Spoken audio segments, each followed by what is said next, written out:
the other big takeaway is believing you can get well.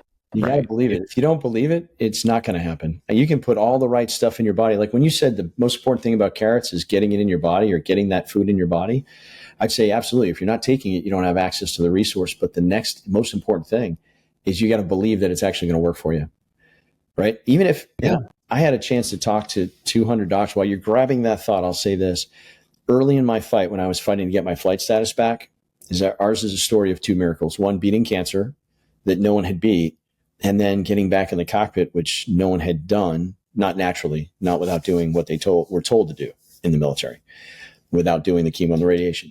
I had a chance to talk to 200 military doctors shortly after I beat cancer while I was fighting to get back in the cockpit.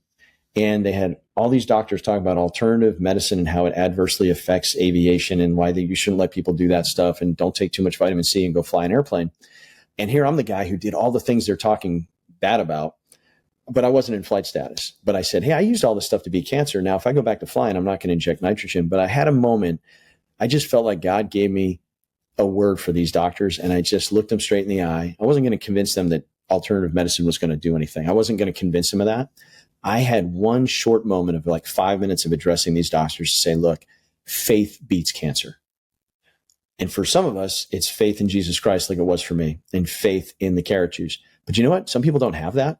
And all they have is you. And if you're going to berate them for going down a different path, you're going to lose your communication, your connection, your relationship with them. And now you're going to be of no good to them.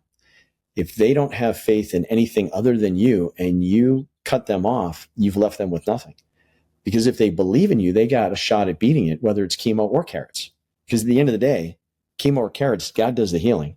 Whether he uses the carrot or he uses you and your wisdom and your skill. So don't cut them off. Like, listen to us when we come to you. Don't berate them and kick them out, kind of like how I felt I was treated in Bethesda. And I didn't go there to say that, but that's exactly what came out. So one thing I remember saying that I felt was most valuable, faith beats cancer. Do you believe you can win? You can win. If you believe you're dead already and you believe that you got 2 weeks left, you're probably gone on the 14th day, because it's amazing how powerful the mind and the psyche is. Thanks for watching. If you like what you just saw, why not subscribe? Here's a link to do that. And if you'd like to watch the full interview, you can find it at chrisbeatcancer.com.